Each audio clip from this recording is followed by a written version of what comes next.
Hello hi అందరికీ. మనం ఈరోజు రూమ్లో చికెన్ చేసుకుంటున్నాం, అలానే పరాటాలు కూడా చేసుకుంటాను.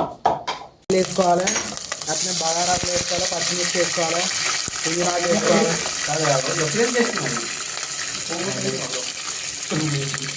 ఉల్లిగడ్డలు వేసుకోవాలి,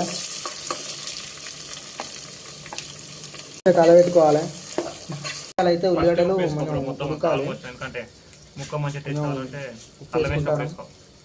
ఉల్లిగడ్డలు కొంచెం ఉల్లిగడ్డలు గోల్డ్ కలర్ వచ్చే వరకు వేయించుకోవాలి. స్టవ్ మీద ఉండాలి. వంట వండేటప్పుడు నీలాంటి చెడగొట్టేటోళ్ళు రాదు, నువ్వు పోవాలి ఫస్ట్ ఇక్కడ నుండి వెళ్ళు. ఫస్ట్ మధ్యలో వచ్చి నాశనం చేయదు కర్రీని, వెళ్ళిపోవాలమ్మా. పుల్లారావు క్లీన్ చేసుకోవాలి. మావాడు బుద్ధిమంతుడు కాబట్టి క్లీన్ చేస్తాడు. మీ రూమ్ లెవెల్లో ఎవరు ఉంటే అందరు క్లీన్ చేసుకోవాలి. మావాడు వంట రాదు ఏం రాదు కానీ అత్తడు, మధ్యలో పుల్లలు పెడతాడు. ఆ నోరు చెప్తుంది ఏంటిది వంటల దగ్గర పోతుంది, కానీ ఆయన చెయ్యి మాత్రమేనది బరాబరి అక్కడికి వంట దగ్గర అత్తనే ఉంటుంది. కల పెడుతుంది, అది కల పెడుతుంది, ఇది కల పెడుతుంది. ఉల్లిగడ్డలు అయితే ఓకే రెడీ అయినాయి. అల్లం వెల్లిపాయలు వేసుకుంటాను. మనం దంచుకోవాలి, కొంచెం ఎక్కువనే వేసుకోవాలి. అల్లం మంచి టేస్ట్ వస్తుంది. ఆహా, వాసనకే సూపర్ అనిపిస్తుంది, అట్లుంటుంది. దీని ఒకటి ఇది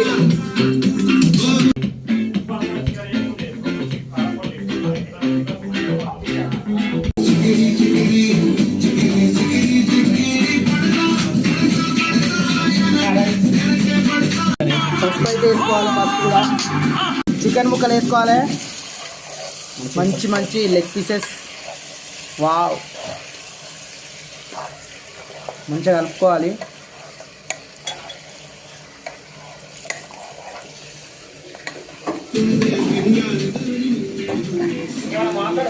మంచిగా కలుపుకున్న తర్వాత వాటర్ వెళ్ళే వరకు చికెన్ మంచిగా ఉడికిపోవాలి. నీళ్ళు వెళ్ళిన తర్వాత మళ్ళీ ఒకసారి కలబెట్టుకోవాలి. కాసేపు అయిన తర్వాత కారం వేసుకోవాలి.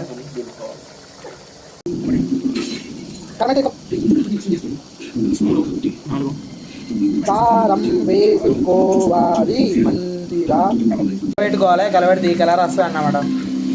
అయితే అయిపోయిందన్నాము. మసాలా లాస్ట్ వేసుకోవాలి, చూసుకోవాలి.